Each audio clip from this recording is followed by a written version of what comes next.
Welcome to Global India, a cultural fusion podcast. I'm your host, Dr. Lilly Sanathanan.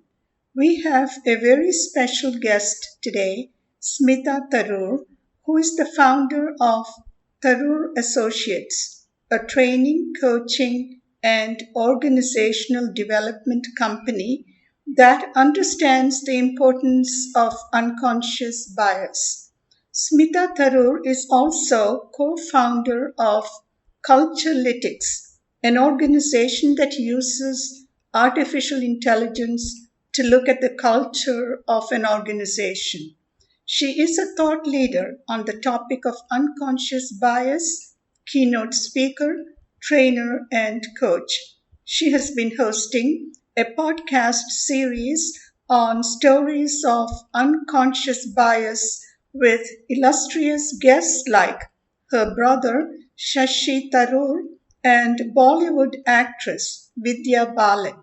Thank you, Smita, for joining us on this podcast and sharing your insights with us. We look forward to learning more about unconscious or implicit bias and how it affects our perception of ourselves and others. I suppose unconscious bias results from underlying attitudes and stereotypes attributed to another person or a group of people. I'd like to play a soundbite from the NPR All Things Considered podcast featuring Student Podcast Challenge winner Kriti Sarav, a 16-year-old Indian American, to illustrate the fact that unconscious bias is real and that it can have detrimental effects. My honey brown skin contrasted greatly with the peachy whites and olives of my friends. My parents called me Raja, Beta, not Munchkin or Cutie Pie. When I opened up my lunchbox, I had a thermos full of dal and rice and chapati and roti, not mac and cheese or PB&J. Kriti says the older she got, the more insecure she became about her Indian heritage, especially when her grandmother would visit Chicago from India, wearing a sari and a traditional red bindi on her forehead. I hated the way other kids would look at my grandma and me when we went shopping.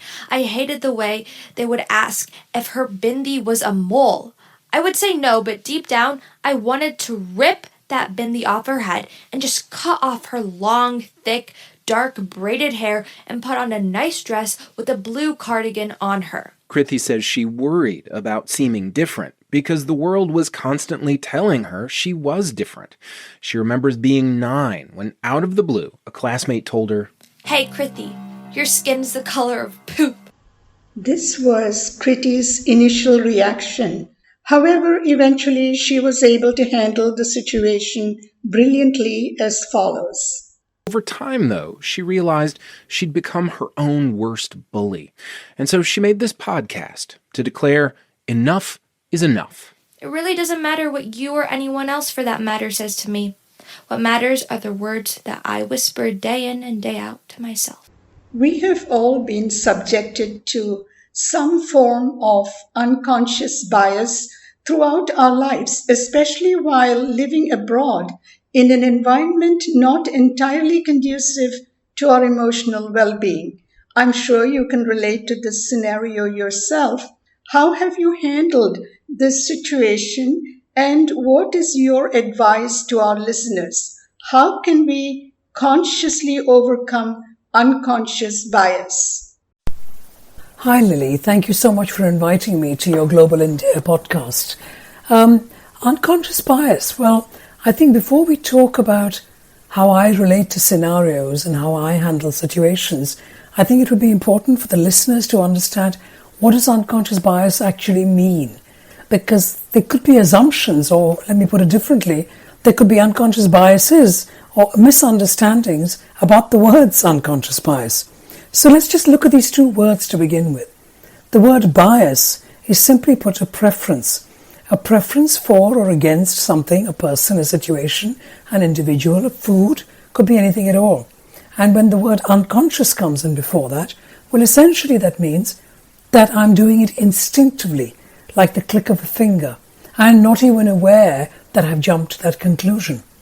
And then how do we get these conclusions? It's essentially because of our underlying attitudes. You're absolutely right. And where do these underlying attitudes come from? It could be stereotypes because of what we've seen or read or heard or experienced. It could be how we were parented. It could be our life experiences, good, bad, and ugly, that will impact on how we react to other situations. So your question was, how have you handled situations of unconscious bias when you are living abroad, and what is your advice to your listeners? Well, it's not just about living abroad. I think wherever you might be, you could be in a situation where you may not be entirely, emotionally comfortable. It could be that you have just gone to university for the first time. You have left the city that you were brought up in all your life, Calcutta, for example, and then you arrive in Rajasthan, and you've never been to Rajasthan, and you know nothing, you know nobody. You speak only a little bit of Hindi because you're a Bengali speaker, and you now have to adjust to a new environment. So whether it's living abroad or whether it's having a new experience in the country that you are living in, they're actually the same, but only slightly different. Naturally, when you are away from home, and I'm thinking the university student example, you're going to miss home, you're missing home, and so on. And so, what kind of unconscious biases could we have? The reason I chose that as an example of Calcutta to Rajasthan is because that was my example. And I remember my friends that I made in Rajasthan suggesting that I couldn't speak very good Hindi. And what I would say to them in reply is, that's all right, I'm happy to speak to you in Malayalam, and let's all chat in Malayalam. To which, of course, they all started laughing and realized that I speak more than one Indian language. Perhaps they only spoke one, and therefore I had an advantage. So when we are talking about scenarios of unconscious bias throughout our lives, it is very much on how we are responding to a situation rather than how other people respond to us. If I go to Rajasthan or to London, which is where I live, I know that is why you asked me that question, it is coming here to embrace what I have come into. There are sure to be things that I don't know, or cultures or foods that I have not eaten, or experiences that I have not had before. But it is about whether I am willing to embrace those cultures, that food, that language, that environment, and be open to that change, rather than ask yourself, oh no, this is a little worrying, I'm feeling a bit insecure, and so on. So the long answer to your short question is, if we can be more comfortable in ourselves and be more confident in ourselves, then wherever we go, we will not be subjected to, I think that was the sentence that you used, subjected to unconscious biases, because we are just being open, we are looking, and what we don't know, we ask, rather than assuming that this is how it ought to be. I hope that's answered your question. Thank you, Smita, for sharing your perspective on unconscious bias, which I must say is very positive and distinctly different from what we generally hear from folks who like to play the victim card. I guess your advice is try and change yourself or adapt yourself to the environment rather than complain about the environment or try to change the environment. Perhaps a two-way street in which change is occurring both ways is the best case scenario. But that'll take forever, and so it's best to follow your advice in the meantime. I imagine some types of unconscious bias are positive while others are negative. In my own experience, I would say that I was fortunate to have been exposed to more positive rather than negative biases. For instance, when I was growing up, I was made to believe that I was academically brilliant, and therefore I pushed myself relentlessly to excel in academics, to the exclusion of developing other interests I had, for instance, in painting. One of my aunts also instilled in me the belief that somehow I was blessed by Goddess Mukambika. I certainly did not want to let down this goddess, and I strove to live up to her expectations. What is your take on positive versus negative biases and how we should be dealing with these various types of biases? That's a great question about positive and negative unconscious biases. You're absolutely right, because as I said earlier on, a bias is simply a preference for or against, so positive or negative. And depending on what kind of upbringing you had, you might see the world in a very positive way. And you were brought up by your aunt who instilled in you that you were a clever girl, that you could succeed academically, and so on. I felt I was very privileged in my upbringing because I was brought up by my parents in Calcutta in a very inclusive, accepting, liberal, non-judgmental home. What do I mean by that? And I felt that was an enormous privilege. Forget about the academics and forget about any of that.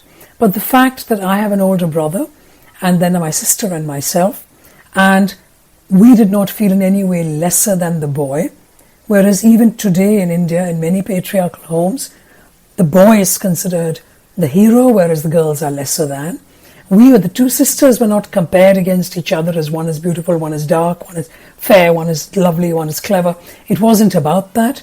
We were not ever encouraged or discussed negativity about things like homosexuality or caste or religion.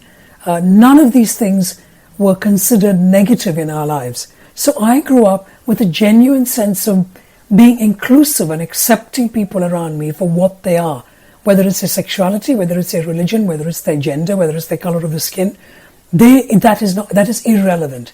What is more relevant is who are they, how am I communicating with them, and what kind of connections do we have?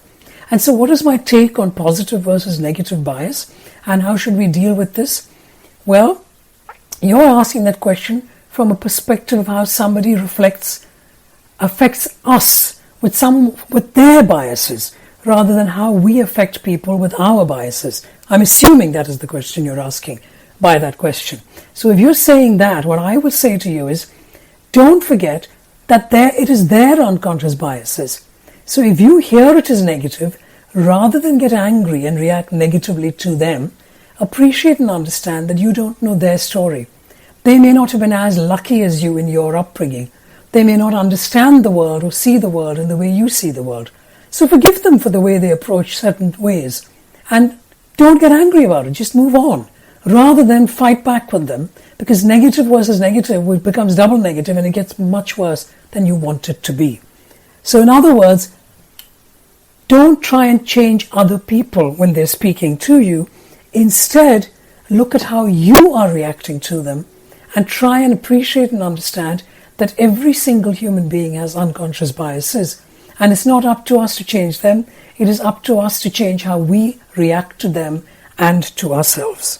Thank you, Smita, for reinforcing the idea that we should try to understand other people and their biases and react accordingly instead of getting all riled up. Recognizing unconscious biases, whether they are positive or negative, in our personal lives is certainly important.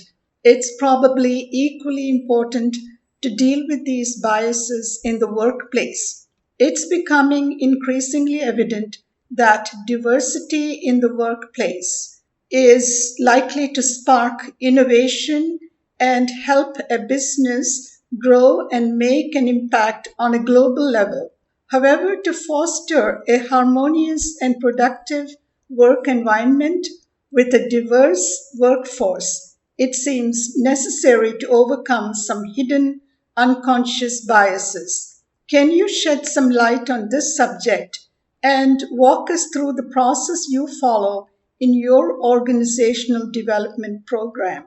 So you would like to know how we can challenge organizational development and inclusivity by challenging unconscious bias. The kind of advice that I give senior leaders in any organization that I go into is to be all honest and to be open and to be reflective. Now, if the senior leader is not aware of their own unconscious biases and genuinely has what we call overconfidence bias. By the way, there are about 150 types of unconscious bias, and overconfidence bias is one of them. This happens most often among senior leaders because they've only got to that senior position because the assumption would be they're good at what they do. So therefore, they have a very high opinion of themselves. By having a very high opinion of themselves, that then makes them think that what they're doing is always right. But instead, what I would say to the senior leader is have some humility, have some thought, have some self-reflection, and have open, honest conversations with your team. It should be a top-down approach. And then when you're talking with your team, they will reflect, they will show humility, and then they will continue that with their team, and so on and so forth.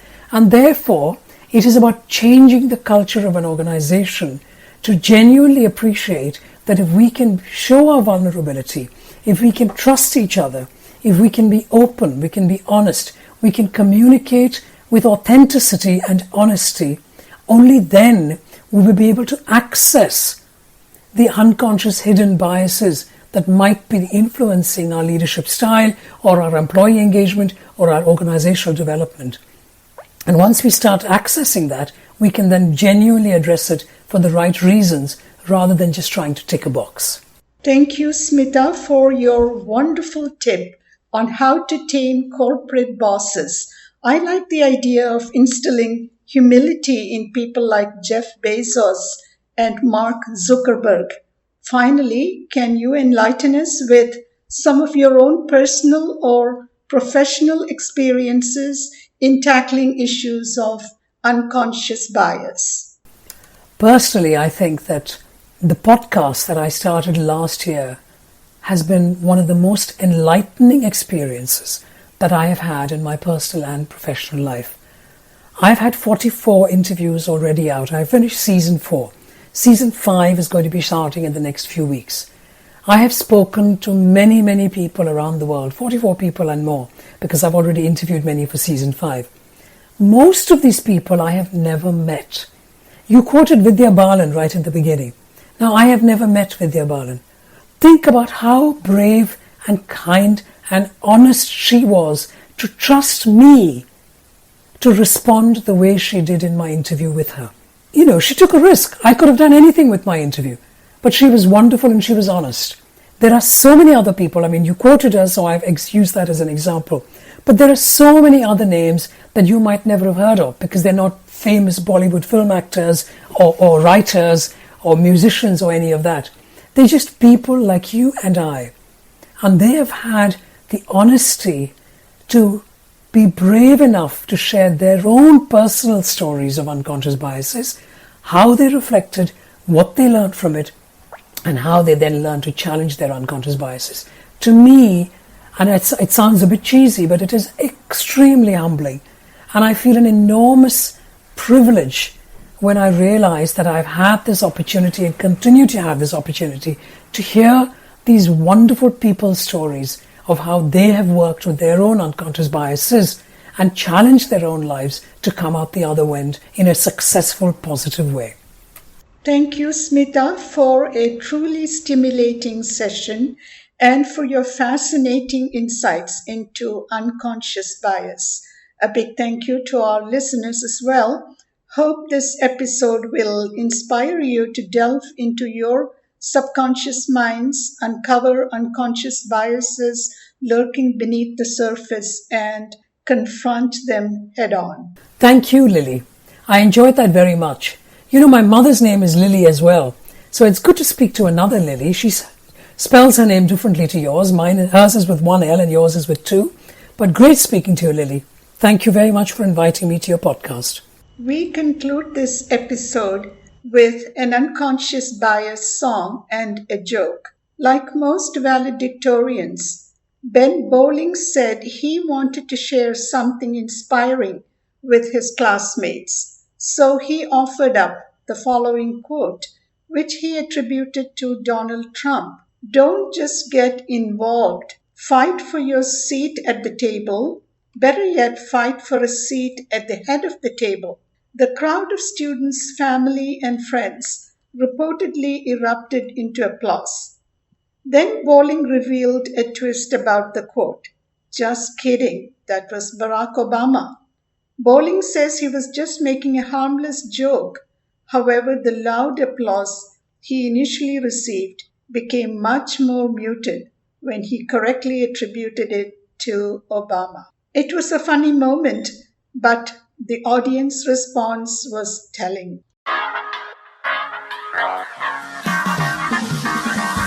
Start thinking before speaking. Is this okay? Before you open your mouth, you gotta think it's coming out. Start thinking before speaking. Is this alright? Before you open your mouth, you gotta think it's coming out. Have you ever made an assumption because it's something that someone looked like and made a total presumption? Like assuming someone who's tall, well, they gotta play ball. Or maybe someone who's Ella might not get it at all. Or if the lady isn't boy crazy, maybe she'll grab a girl and prefer to U-Haul. These phrases are called unconscious biases, social assumptions. They ain't right with us. Start thinking before speaking. Is this okay? Before you open your mouth, you gotta think it's coming out. Start thinking before speaking. Is this alright? Before you open your mouth, you gotta think it's coming out. The worst phrases of all cut the depths of our soul. Not every Asian is just a walking calculator. Not every Latino is probably just a waiter. Stereotypes, they're no longer relevant. Stop acting surprised when someone black is just eloquent. And know your queer friend doesn't want to date your other friend. Cause you know two gays doesn't mean it's their happy end. And yes, ignorant is something you can kind of be, even if your mother's best friend is a POC. Start thinking before speaking. Is this okay? Before you open your mouth, you gotta think it's coming out. Start thinking before speaking. Is this alright? Before you open your mouth, you gotta think it's coming out. Unconscious biases, they reside in us. And the pride in us can make us feel rivalrous. These microaggressions ain't okay and they're dividing us. It's like some viruses, we need to be the scientists. Let's cure the hate and the blame, all the names and the shame. Train our brains to know how to save and live with kindness. Start thinking before speaking. Is this okay? Before you open your mouth, you gotta think it's coming out. Start thinking before speaking. Is this alright? Before you open your mouth, you gotta think it's coming out.